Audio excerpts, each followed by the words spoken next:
Good evening. Uh, Welcome back to RPG A Day 2024. This is day 20. Hard to believe it's day 20. I couldn't make a video yesterday because I came down with like some sort of 24-hour bug.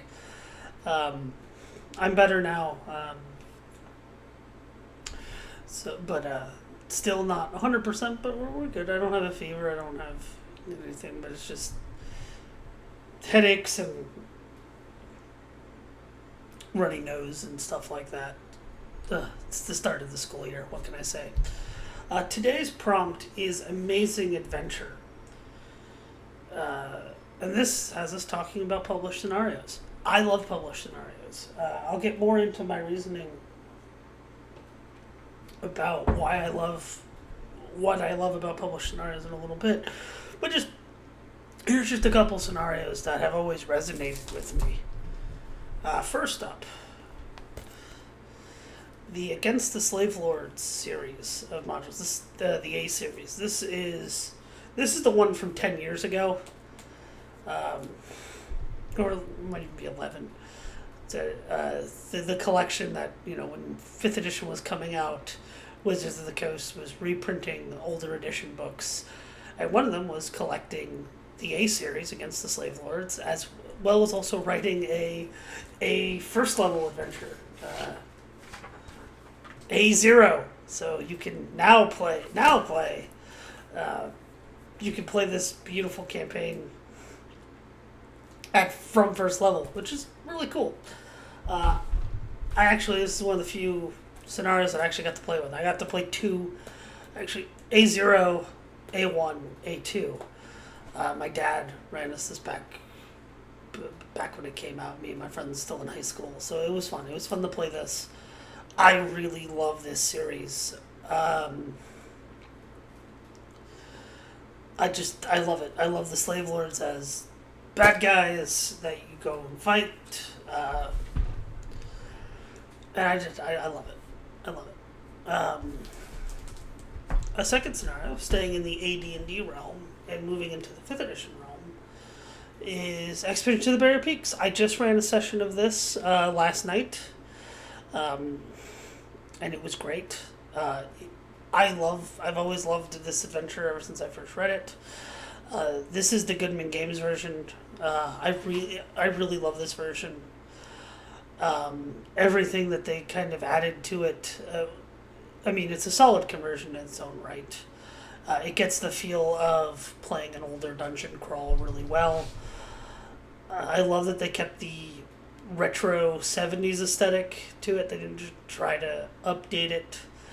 And part of that is it keeps the alienness alive. So much of this scenario module is the fact that the ray guns don't look like traditional ray guns as we perceive them. So it makes it just adds this extra layer of weirdness for your players to figure out. So now the characters don't know what's going on and how this device works. And also now the players, just by looking at it, don't know how it works. I really love this. I also love that I'm going to put it down right here out of view. I love that it is such this version in particular gets out, excuse me, this version, it's the classic adventure, but they also added things. They added extra rooms and encounters to make the levels a bit more interesting, so it's not just a bunch of empty rooms. They have a nice little sidebar about dealing with empty rooms and being honest with your players. But like, look, I'm not gonna cut short of you going for, looking for the adventure. This is, I'm gonna prioritize action above all else.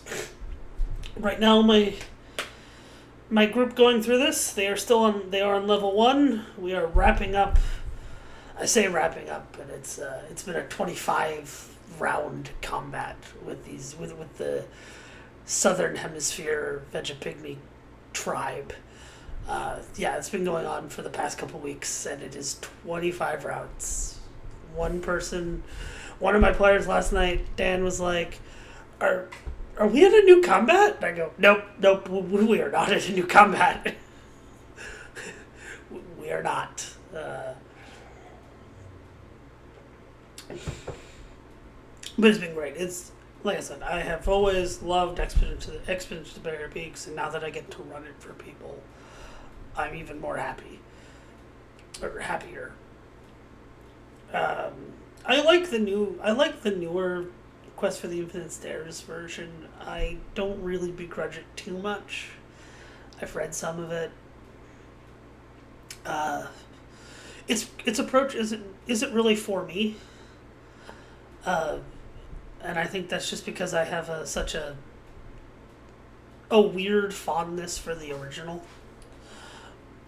But I I still accept that it's a valid way, and also the Quest for the Infinite Star is in print. This one I can't, unless you have the money. I can't recommend paying collector prices for this. I shouldn't have, but I have to have physical books for things. Um, just going through another amazing adventure, the Isle of Dread. The Isle of Dread. What hasn't been said about the Isle of Dread on the internet? It's the first hex crawl. It launched the known world setting of Mystara, as kind of this world world built on this setting built on exploration and world building and just coolness. Weird kind of, hey kids, it's okay to let your let your imagination run wild. Um, I mean, there are dinosaurs, and the cool thing about the Good Games version here is mild spoilers. But they did some updating of the dinosaurs in them. You know, a lot has changed with paleontology, and what we now know. Velociraptors, they're covered. They would have been covered in feathers, so making that kind of okay, let's add that because that's kind of neat. We may still have a preference for dinosaurs as giant lizards, but it's kind of cool to see them with feathers. It for the Isle of Dread scenario, the update really works because it's supposed to be a lost world. And while we've seen islands with giant lizard dinosaurs before, this homage keeps the exploration unknown alive by just tweaking it a little bit. So I really like both those two conversions. I have the first one into the Borderlands, which I also like. The first Goodman Games original Adventures Reincarnated. I like it. I appreciate it, but you can tell it was the first one they wrote. Some additional honorable member in terms of BECME. I've been getting really into BECME modules, old basic D&D modules. I've just been really enjoying them running. I've been running one in a kid's game, been converting that to a system, the tavern system that me and my friend Ryan have been building. But so I've been rereading a lot of them, and man, a lot of them were really solid, and this is no exception. Night's Dark Terror. Once again, what hasn't been said about Night's Dark Terror on the internet?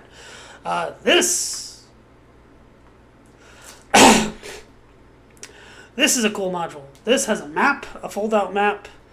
It has counters for different aspects of the combat, so you could play a little.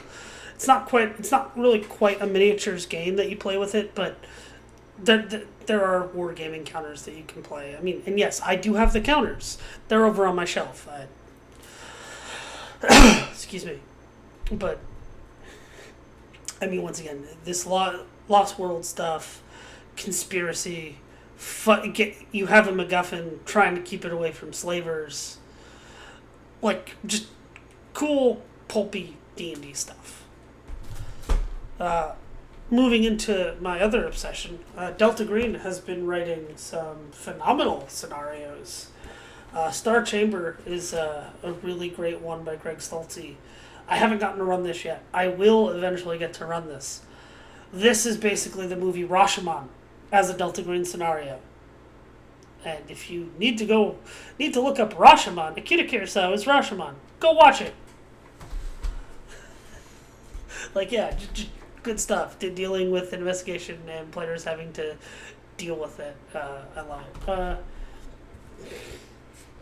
Viscid. This is a great little body horror scenario.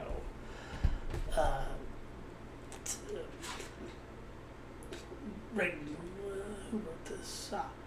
Dennis Dillwiller wrote this one. So it's very cool. It has a lot of government conspiracy stuff. Really plays into the setting. So as this one I just picked up. This one I'm looking forward to run. I think I might run this soon. This is kind of a 1990s scenario, which is centered around murders around a Native American reservation in the American Southwest. So yeah, I'm really looking forward to sinking my teeth into this one. And of course, just some classic Call of Cthulhu scenarios. I just got my hands on a copy of this. Excuse me. This is... I could have put any Call of Cthulhu scenarios. I really love these scenarios.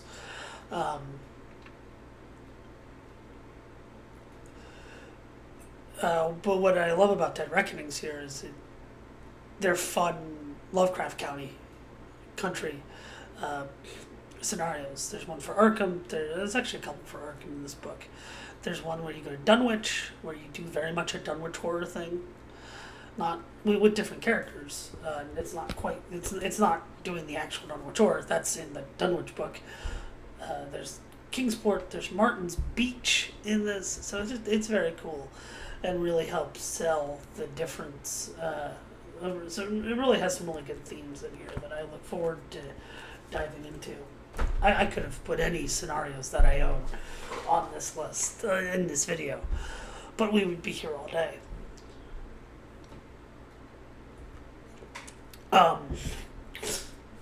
So that's just a highlight of some of the scenarios in my collection that I love. Now let's get to the meat and potatoes of what makes an amazing adventure. I've been doing this a lot lately, where I've compared RPGs.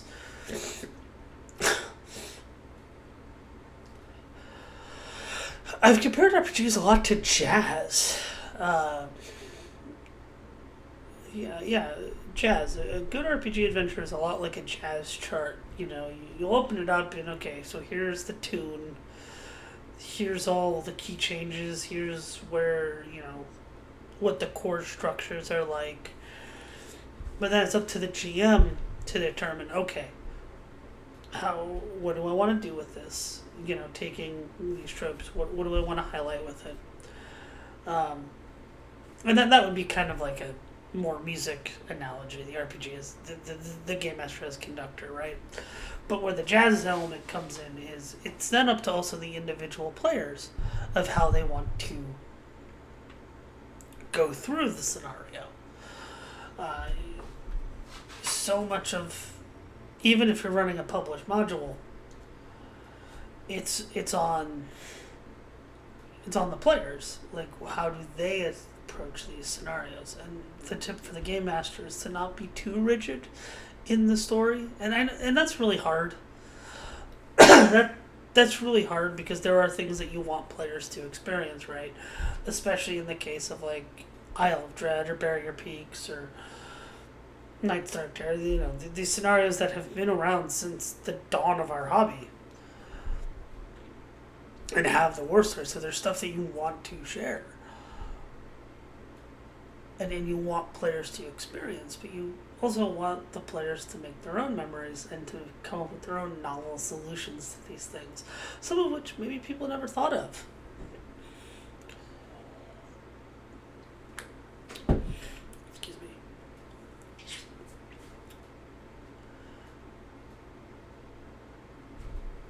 Now, RPGs tend to, now on the same note, some of the best amazing adventures I've played have been homebrew adventures. My friend Chad, who runs me, predominantly I play in his Pendragon one-shots that he runs every so often. A lot of the scenarios have been his own scenarios. Excuse me. And they have been amazing. They've been amazing. And that's a testament to his knowledge of the setting, of the myths of the Arthurian myth cycle, to Pendragon as a whole, and just him as a storyteller. And also us as players, right? Like we come in and we start to think about these ideas of knighthood and the myths, and so we interpret it for ourselves. Another great example of building. I talked my last video about my Noir campaign, and that was driven by players. What are they going to do? I mean, very much. Here's the board. Here's all the clues, but you guys got to put it together and figure out what you want to do about it. And that can be fun. It's fun to see the resolution. A lot of the times as the game master, we don't prep. We don't prep the resolution because we got to see where the players go. I mean, in my Fate game, it was a very Flash Gordon inspired game. I was initially just going to have them go to the gala where they wanted to, but then my friend Fry in character says, "Oh, we'll have to stop at Imperial Center and get some fine clothes." So I made that next session. They have to do a run-in at Imperial Center, and it worked out too. It gave me some pacing time for the adventure. They get to kind of explore the world a bit. We get to kind of build this world together. We also got really great. We also got some really great NPCs. They met their tailor, who was a robot tailor named N33D13. And yeah, it was great. And that got to it got to breathe. The game got to just watching your players interact with your world. That's the beauty. And that's the jazz bits. Give them the adventurers go into the big city for the first time and riff on the tropes, on that kind of setup. But ultimately, we also love doing these things, right? We love these tropes. We don't want to get it down to cliche, but we love these tropes. We love, high adventure and drama and all these things. So, but yeah, your ensemble is the key there. You have, you can come up with a tightly written scenario, but if you don't if you don't trust your ensemble to be player characters and be invested, you're not going to have a good time. You might have a good story, but a good story doesn't mean necessarily an amazing RPG adventure. If you have a good story, write a book. I mean, and I'm serious. If you have a good story, write a book, self-publish it, publish it. But a good RPG adventure is one that does the things about the jazz chart stuff, ultimately strike that. A good RPG adventure allows the game master and their players to collaborate, to have a good time at the table, and make their own story. And we can get into the whole debate about emergent storytelling, emergent gameplay, and all this, but there's some really great things. I mean, even in my experience with the Bear Peak game, that's a dungeon crawl. That's as railroady as you can get.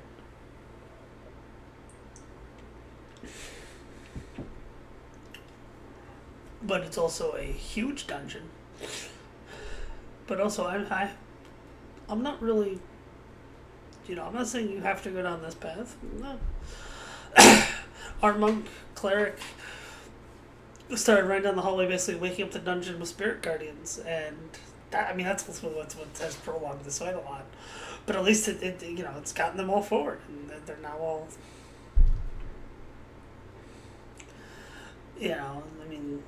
it's helped them out, but it's also caused a lot of problems. They are now getting beat up. I foresee next session, after they deal with the Vegapygmy chief, they will probably find some place to rest in the dungeon, because they've been pretty beat up. Or maybe not. I don't know. They could do anything. They could do anything. They could go climb down to the next level for all I know. But yeah, don't even in a published module or an adventure or a homebrew adventure, don't limit your players. There's a difference between limiting your players and an adventure on rails. Okay, like you can have a railroad that is exciting and that has choices in it. One of my favorite campaigns, Horror on the Orient Express. Okay, it's a railroad. It's a joke that it's a railroad. It's literally you're traveling on the Orient Express through Europe in the 1920s. Like, it's a railroad. But there are things that you can do while on that railroad that do affect things. There are alternate scenarios you can do. There are any type of developments that Keeper can throw at you. But ultimately, that comes down to the players. If the players just want to play Horror on the Orient Express, then that's fine. But and it's a valid way of play. There's no but there. But for a deeper game, you can allow some digressions, and it took me a while to figure that out. It really has. It took me a while to not be so rigid of the rules, and honestly, I think the rise of streaming culture in live streams and actual plays, I think that's what knocked me out of that. Is I started seeing that all the time. I started seeing, whoa, this is how it works in the module. That's where it became RPGs as entertainment. My laundry's done. It's beeping. Sorry if it disturbed the video. But RPGs has entertainment, like someone would watch sports every week or every month. That's where I think it got, because I started seeing a lot more. No, this is how I started seeing a bit more homogenization of how modules go, and that is a little frustrating. It's okay for my Expedition to the Barrier Peaks or whatever module I'm running, or my Flash Gordon game. It'll be different than Joe's Flash Gordon game. I know my friend Fry is going to run the newer Expedition to the Barrier Peaks at his game store come, I think, in September or October. And his version's going to be a little different. It's going to be a little different because he's running the newer version. But also, it'll be different because he'll have a different set of players, and he'll have... It also just the nature of him. He will highlight things that I don't highlight. So, that's cool, man. This prompt was great. I hope you guys enjoyed my little ramble, and I hope I wasn't too nasally. But anyway, I will see you in the next one. Keep on gaming, and tell me your stories, guys. Write a comment, write something. I really want to know. I want to know what you think makes an amazing adventure. What are some of your favorite module recommendations? I love when people leave me comments. I read them all, and I try to reply to all of them. Thank you, guys. Have a good one. Game on.